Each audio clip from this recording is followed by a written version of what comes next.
네, 여러분 안녕하십니까. 4월 19일입니다. 오늘은 1960년도 4.19 혁명이 일어난 날이기도 합니다. 여러분들 오늘 4.19 혁명의 아침에 어떤 생각을 하시면서 4.19 혁명을 맞고 계십니까? 윤석열이 그렇게 입버릇 얘기한 자유민주주의. 자유민주주의는 결코 위정자들이 우리들에게 주지 않았습니다. 오히려 위정자들은 자유와 민주주의를 억압하고 탄압하고 자기네들 극소수들만을 위한 자유와 민주만을 정책을 폈습니다.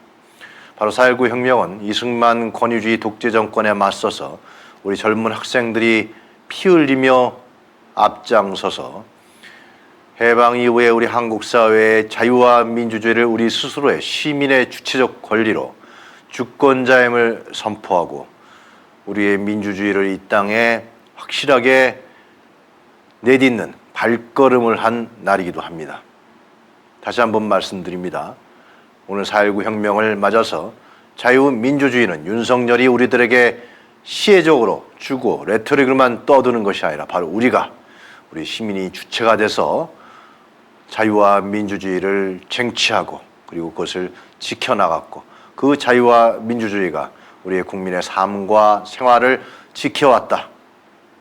그래서 오늘은 4.19 혁명이 너무나 중요한 날이다. 그리고 그 자유와 민주주의는 우리의 희생과 헌신 그리고 피 흘림을 통해서 만들어져 왔다는 사실을 다시 한번 여러분들 잘 아시겠습니다마는 말씀드립니다. 자, 자유민주주의 제대로 오늘 윤석열 정권에 계신 핵심 관계자들 아시기 바랍니다. 그들은 오늘 4.19 혁명에 반성하고 자신들이 이 정권 들어서면서 얼마나 우리의 국민의 자유와 민주주의를 억압하고 있는지 그리고 그들만의 자유와 민주를 위해서 정책을 펴고 있는지를 반성하고 성찰하고 또 국민을 두려워하고 제발 부탁이니 국민을 무서워해 주길 바랍니다. 만약 국민을 두려워하지 않는 정권은 그 말로는 매우 비참하게 끝났다는 것을 우리 역사가 자유민주주의 역사에서 보여주고 있습니다. 자, 여러분들 많이 들어와 계십니다. 뽀순이님, 지리산 불다리지님, 디오씨님, 촛불님, 운봉, 촛불이 중요한 것입니다.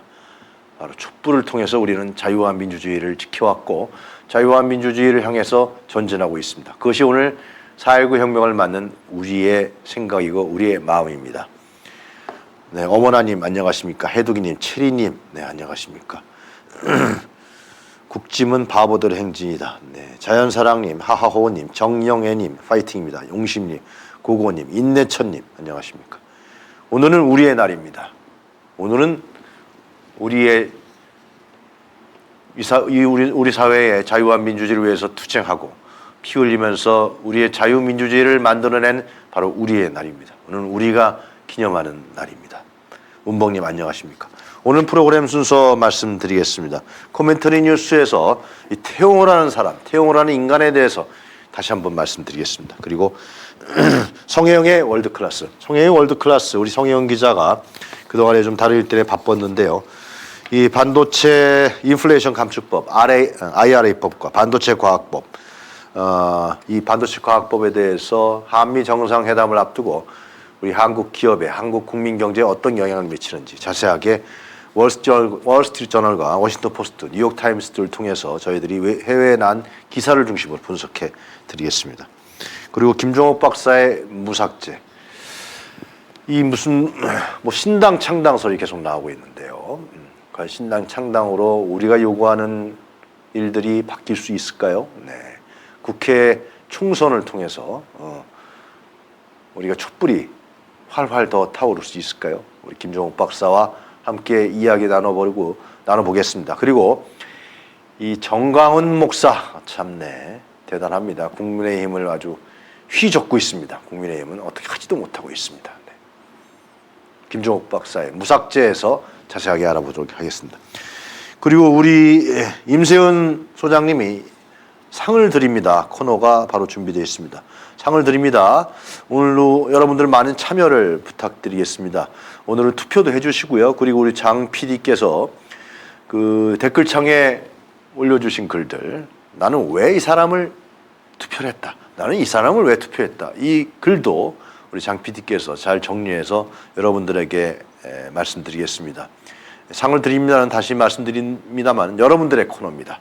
여러분들이 참여해서 저희들이 5월 프로그램 개편 때는 좀 더 참여할 수 있는 방안도 만들어 보도록 하겠습니다. 오늘 후보자는 이주호, 이주호 장관, 오세훈 시장, 태영호, 태영이가 올라갔습니다. 그 다음에 또 전광훈, 아주 치열할 것 같습니다. 이 네 사람 중에서 어떤 사람에게 상을 드릴 것인지 이따 우리 임세훈 소장 코너에서 여러분들 거침없이 말씀해 주시고 투표해 주시기 바랍니다. 부정투표는 안 됩니다. 오늘 4.19 혁명의 날입니다. 네. 그리고 마지막 순서는 오늘 특별한 초대석입니다. 이현주 전 의원과 복기왕 전 청와대 비서관 그리고 아산시장을 했던 분이죠. 현재 민주당의 충남도당위원장인데 이현주 복기왕의 시사 토크가 9시 좀 넘어서 기다리고 있습니다. 9시 10분경에 시작될 것 같은데요. 아주 흥미진진한 토크가 되지 않을까 기대합니다. 여러분들도 채팅방에 많은 글들을 또 올려주시면 저희들이 참고하겠습니다. 자, 우리 코멘트 뉴스 시작하도록 하겠습니다. 우리 성혜영 기자의 월드클래스 시작하기 전에 간단하게 제가 짚어보겠습니다. 먼저 너무나 지금 우리 국민들을 비참하고 피눈물 나게 하는 일들이 발생하고 있죠. 한 1년 전에 말이죠. 네? 이 전세 사기, 깡통 사기 그렇게 많이 얘기 나왔고요. 불과 몇 달 전만 해도 이 대책을 세우라고 그렇게 피눈물을 흘리면서 외쳤는데 그때는 방관하고 방치하고 니네들 알아서 살아. 그러다가 이제 와서 갑자기 말이죠. 유예한다고. 이 정권은 국민의 목숨이 없어져야 국민이 피눈물로 호소해야 조금씩 고쳐나가는 정권인 것 같습니다. 윤석열 마치 자기가 무슨 뭐 시해하듯이 말이죠. 국민들을 뭐 베풀듯이 경매 유예를 하라고 지시했습니다. 그전에는 왜 안 했습니까?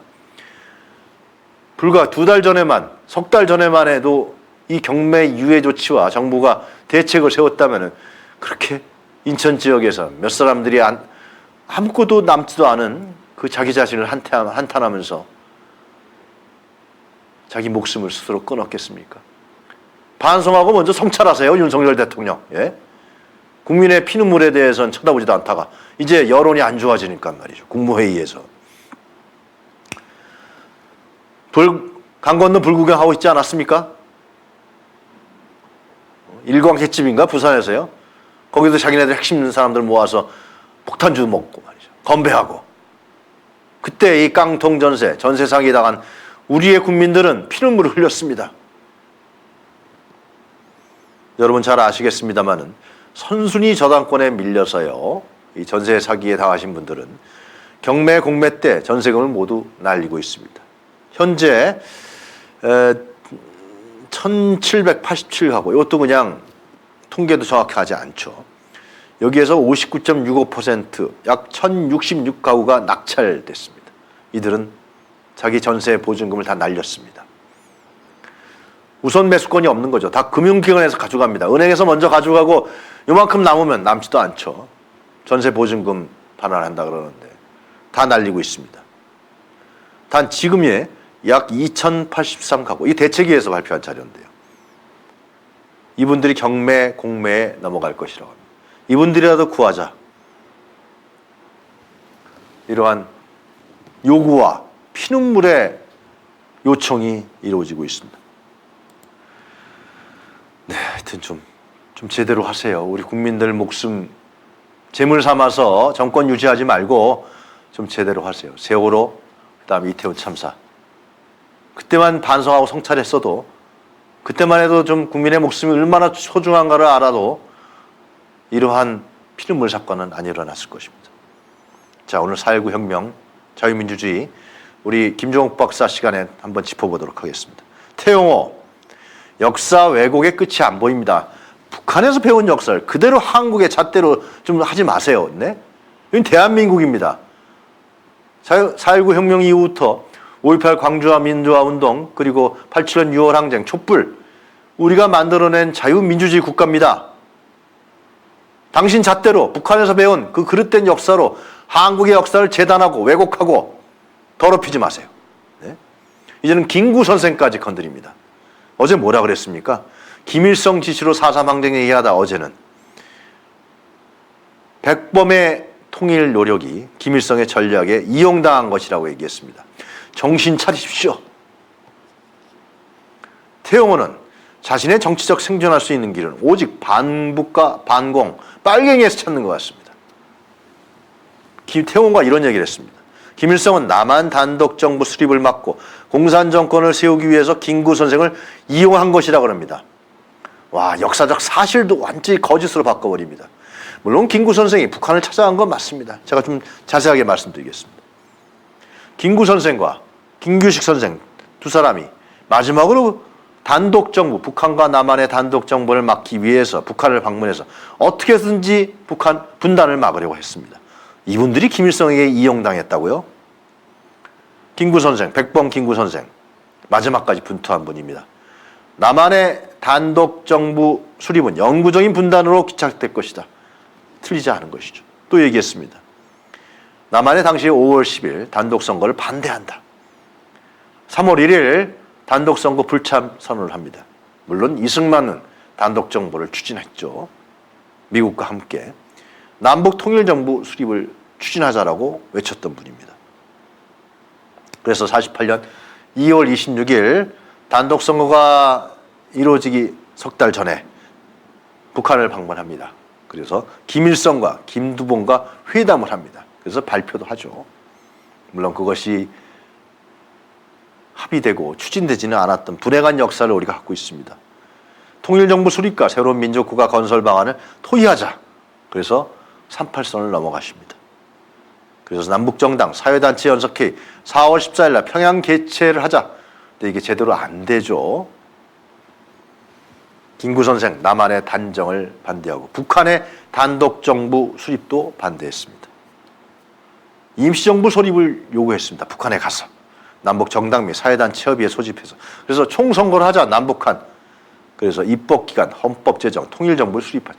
이렇게만 됐어도 지금의 우리 분단, 민족이 분단되고 이산가족, 6.25 전쟁도 안 일어났겠죠. 그리고 미소 양군의 즉시 철군을 요구하십니다. 김구 선생은 남북한의 단독정부가 수립되면서 6.25 한국전쟁과 일본의 재군국주의화까지 얘기를 하십니다. 단독정부 수립은 국제적 압력과 도발로 동족 상잔의 비참한 대전이 발생할 것이다. 이렇게 얘기를 하셨습니다. 또 일본에 대해서도 재무장한 일본군의 세력 도발을 유발시킨다. 딱 들어맞습니다. 지금 김구 선생은 38선을 베고 쓰러질지언정 일신상의 구차한 안위를 위해서 살진 않겠다. 이렇게 말씀하신 분을 김일성한테 이용당했다고요? 당신이나 김일성한테 이용당하지 마십시오. 자, 백범 김구 선생은 안두희라는 암살범 배후 조종자도 좀 밝혀지지 않습니다만 흉탄에 쓰러지셨죠. 결국 나중에 안두희는 무슨 6.25 전쟁 이후에는 승진하고 말이죠.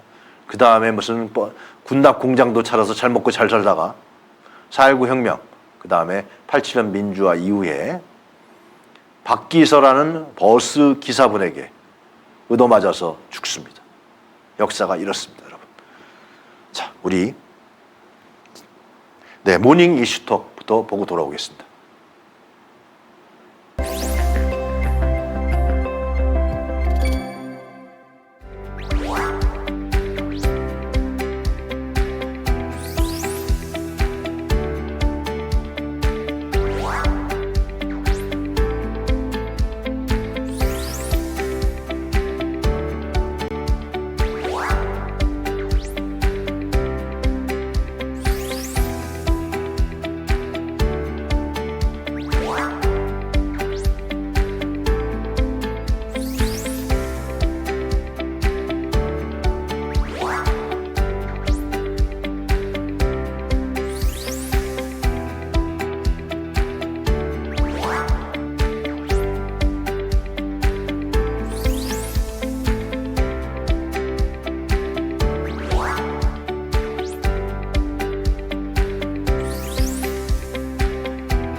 정부에서 할 거는 마약 전부 다 두들이 잡아야 돼. 일본한테 유린당한 적도 우리가 힘이 없을 때 일본이 힘이 돼주는 도움을 받은 적이 있어. 근데 우리가 일본을 훌륭해야 된다. 용산에는 용이 와야 돼. 열줄을 들고 와야 돼. 명백한 국정농단이죠. 천공이 답변해야 될 문제입니다. 상당히 이제 충격적이었죠. 그게 어떻게 가능하겠냐 이렇게 반문을 했거든요. 나는 기자들하고 하늘도 안 해. 김건희 여사하고 아직도 연락하세요 지금요? 국정 운영에 천공이 개입한다고 인과관계를 보고 한번 찾아보도록 하겠습니다.